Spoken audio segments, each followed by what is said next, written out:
রোহিত শর্মা সবই পারেন। দুর্দান্ত এক ভারতীয় দলকে দারুণভাবে নেতৃত্ব দিতে পারেন, ব্যাটিংয়ে সামনে থেকে দলকে লিড করতে পারেন, পুরো ইনিংসের টোন সেট করতে পারেন, বিস্ফোরক বিধ্বংসী ব্যাটিংয়ে প্রতিপক্ষের কাছ থেকে ম্যাচ ছিনিয়ে নিতে পারেন। পারেন না কেবল একটা জিনিস, টস জিততে।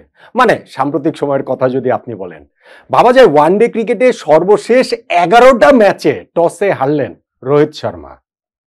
চ্যাম্পিয়ন্স ট্রফিতে অস্ট্রেলিয়ার বিপক্ষে ম্যাচেও যখন একই ঘটনা ঘটল, তার কিছুটা দুশ্চিন্তায় পড়ে যাওয়াটা স্বাভাবিক।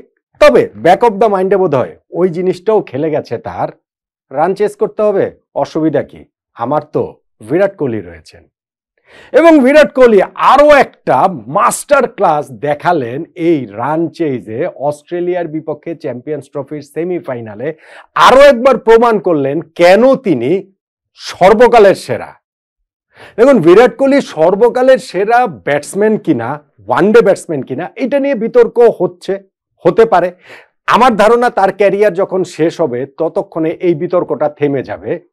মোটামুটি সবাই এক বাক্যে স্বীকার করে নেবেন যে 50 ওভারের ফরম্যাটে সর্বকালের সেরা ব্যাটসম্যান বিরাট কোহলি। কিন্তু সেটা ভবিষ্যতের হাতে তোলা রইল। এই মুহূর্তে দাঁড়িয়েও যদি আমি বলি, একটা জায়গায় তিনি নিঃসন্দেহে সর্বকালের সেরা, সন্দেহাতীত ভাবেই তিনি কিং কোহলি। তার সাম্রাজ্যে ওইখানটাতে তিনিই কেবল সম্রাট, তিনিই রাজা, বাকি সবাই প্রজা। অস্ট্রেলিয়ার বিপক্ষে এই ম্যাচটা থেকে সেটাই আরো একবার কিং কোহলি প্রমাণ করলেন না। দেখুন, চ্যাম্পিয়ন্স ট্রফির সেমিফাইনাল, আইসিসি টুর্নামেন্টের নকআউট ম্যাচ, রান তাড়া করা সবসময় প্রেসারের, সবসময় চাপের।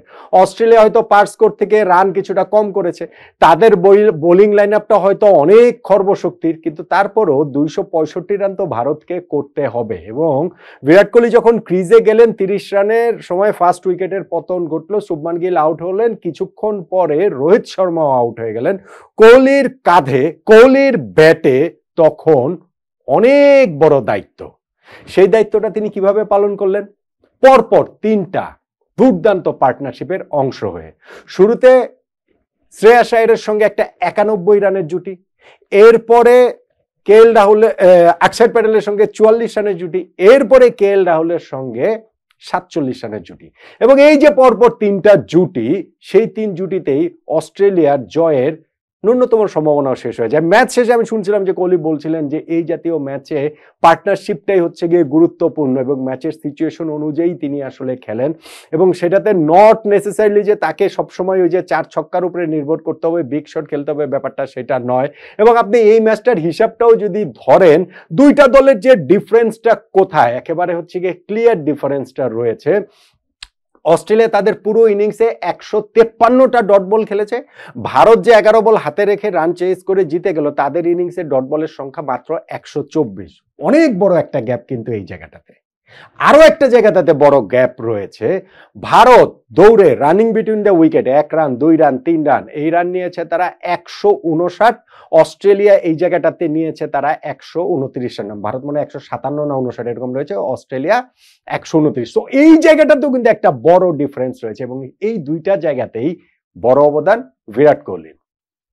দেখুন, বিরাট কোহলি যে ইনিংসটা খেলেছেন, সেইখানটাতে 84 রানের ইনিংসে তিনি সিঙ্গেলস নিয়েছেন 56টা, ডাবলস নিয়েছেন 4টা, বাউন্ডারি মাত্র তার 5টা, মাত্র 5টা 4 মেরেছেন, কোনো ছক্কা মারেন। আপনি যদি 4 ছক্কার হিসাব করেন, সেই ক্ষেত্রে কিন্তু অস্ট্রেলিয়া এই ম্যাচ জিতে গেছে। অস্ট্রেলিয়া তাদের পুরো ইনিংসে 20টা 4 মেরেছে, ভারত 4 মেরেছে 16টা। অস্ট্রেলিয়া 8টা ছক্কা মেরেছে, ভারত ছক্কা মেরেছে 7টা। কিন্তু ওই যে ডট বলের সংখ্যা কম, ওই যে সিঙ্গেলস ডাবলসের সংখ্যা বেশি, এই জায়গাটাতেই ভারত এগিয়ে গেছে। এই জায়গাটাতেই বিরাট কোহলির মাস্টারি, যে ম্যাচের সিচুয়েশন অনুযায়ী তিনি কিভাবে তার ইনিংসটাকে সাজিয়েছেন, গুছিয়েছেন। আর রান তাড়া করার ক্ষেত্রে কোহলি এটা যতটা ভালো পারেন, ততটা ভালো কি ওয়ানডে ক্রিকেটের ইতিহাসে কখনো কেউ পেরেছেন? আজকের এই ইনিংসটাতে কোহলির দুঃখ একটাই থাকতে পারে, সেই দুঃখের জায়গাটাকে থাকতে পারে না, নিশ্চয়ই রয়েছে। হ্যাঁ, তিনি ম্যান অফ দ্য ম্যাচ হয়েছেন, ভারত জিতেছে, ফাইনালে উঠেছে দল, কিন্তু সেঞ্চুরিটা তো পেলেন না। সেঞ্চুরিটা তার পাওয়া উচিত ছিল। খুবই ক্যারেক্টারিস্টিক্স একটা শর্টস খেলে তিনি একটা বিগ শট খেলার চেষ্টা করলেন। কে এল রাহুল মাত্রই ছক্কা মেরেছিলেন, রান রেটেরও কোনো তারা মানে আস্কিং রেটের তারা ছিল না। সেই চেষ্টাতে তিনি লং অনে ক্যাচ দিয়ে আউট হয়ে গেলেন 98 বলে 84 রান করে, মাত্র 16টা রান দূরে ছিলেন সেঞ্চুরি থেকে। আজকের ম্যাচে কিন্তু পাকিস্তানের বিপক্ষে ম্যাচের মতো কোনো ঝামেলা ছিল না, কোট আনকোট ঝামেলা। সেই ম্যাচটাতে হিসাব ছিল যে কোহলি সেঞ্চুরি করতে পারবেন কি পারবেন না, মানে ভারতের জয় তো নিশ্চিত প্রায় হয়ে গিয়েছিল। আজকে আর ভারতের জয়টা ওইরকম নিশ্চয়তার মধ্যে ছিল না, কিন্তু যদিও ওই পথ কোহলির সেঞ্চুরিটার সামনে আবার খুব অনিশ্চয়তা ছিল না, কেননা ওই মুহূর্তটার কথা যখন আমি বলছি তখন জয় থেকে ভারত 40 রান দূরে, সেঞ্চুরি থেকে কোহলি মাত্র 16 রান ধরে, অর্থাৎ তিনি ক্রিজে থাকলেই সেঞ্চুরিটা হয়ে যায়। এবং আমরা দেখেছি ওয়ানডে ক্রিকেটে তার যে সেঞ্চুরির সংখ্যা 51টা, তার মধ্যে 23টা সেঞ্চুরি তিনি করেছেন আগে ব্যাটিং করে, 28টা সেঞ্চুরি করেছেন তিনি পরে ব্যাটিং করে, তার মধ্যে 24টা সেঞ্চুরিতেই ভারত জিতেছে, তার মধ্যে 14টা সেঞ্চুরিতে তিনি নট আউট ছিলেন। এরকম একটা সেঞ্চুরি কয়েকদিন আগে পাকিস্তানের বিপক্ষে এই চ্যাম্পিয়ন্স ট্রফিতেই তিনি খেলেছেন। ফলে আজকে স্টেজটা পুরো কোহলির জন্য সেট ছিল যে আরো একটা সেঞ্চুরি, আরো একবার তিনি ওয়ানডে সেঞ্চুরির সংখ্যা রেকর্ডটাকে বাড়িয়ে নেওয়া এবং সচিন টেন্ডুলকারের 100 সেঞ্চুরি সব ফরম্যাট মিলিয়ে সেই সেঞ্চুরির পথে আরো একটুখানি এক ধাপ এগিয়ে যাওয়া। কিন্তু ওই আউটটা কোহলিকে নিঃসন্দেহে ফ্রাস্ট্রেটেড করবেই। তবে এই ম্যাচটাতে আরো কিছু ব্যাপার সেবার ঘটে গেছে, যেমন আইসিসি নকআউট পর্বের ম্যাচে সচিন টেন্ডুলকারের 50+ ইনিংসের যে সংখ্যাটা ছিল সেইটাকে কোহলি ছাড়িয়ে গেছেন। মোর ইম্পর্টেন্টলি আমার এই ভিডিওর মূল আলোচনার যে জায়গাটা সেটা হচ্ছে গিয়ে তিনি রান তাড়া করার ক্ষেত্রে আজকে 8000 রান পেরিয়ে গেলেন। ওয়ানডে ক্রিকেটে তার টোটাল রান 14,180, তার মধ্যে 8000-এর বেশি রান তিনি রান তাড়া করার সময় করেছেন এবং 6000-এর একটু বেশি রান তিনি করেছেন হচ্ছে কি আগে ব্যাটিং করে। রান তাড়া করায় কোহলি আসলে মনস্টার রে ভাই, এইটার কোনো তুলনা নাই। এবং সেই ক্ষেত্রে আমি বলছিলাম যে তার আউটটা খুবই সারপ্রাইজিং ছিল, শেষ পর্যন্ত তার থাকাটাই প্রত্যাশিত ছিল।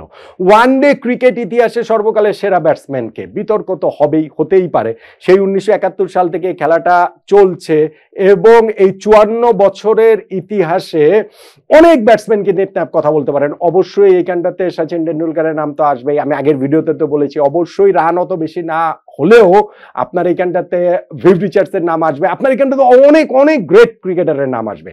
কিন্তু যখন আপনি হিসাব করবেন রান তাড়া করার ক্ষেত্রে সর্বকালের সেরাকে, এইখানটাতে এই মুহূর্তেই, আমি ক্যারিয়ার শেষ টেস্টের কথা বলছি না, বয়স তো 36 বছর, কোহলি নিঃসন্দেহে আমার মনে হয় না যে চ্যাম্পিয়ন্স ট্রফি জিতলেই যে তিনি অবসর নিয়ে নেবেন। 2027 অবশ্যই টার্গেট করবেন এবং সেই জায়গাটাতে গিয়ে সচিন টেন্ডুলকারের সর্বকালের সর্বোচ্চ যে ওয়ানডে রান সংখ্যা সেইটাও থ্রেটের মুখে পড়ে যাওয়ার খুব ভালো পসিবিলিটিস রয়েছে, কারণ টেন্ডুলকারের ওইখানটাতে রান 18,426, এই মুহূর্তে কোহলির রান 14,180, দুইজনের মাঝখানে রয়েছেন কুমার সাঙ্গাকারা, তার রান হচ্ছে গিয়ে 14,234, অর্থাৎ সাঙ্গার চেয়ে কোহলি পিছিয়ে আছেন মাত্র 54 রানে। কে জানে ফাইনালে সেটা হতে পারে যে সাঙ্গাকে টপকে তিনি 2 নম্বরে চলে যাবেন। আর টেন্ডুলকারের চেয়ে তো 4,000 4,500 না 4,000 কয়েকশো রান আসলে পিছিয়ে রয়েছেন, সেইটাও অসম্ভব না।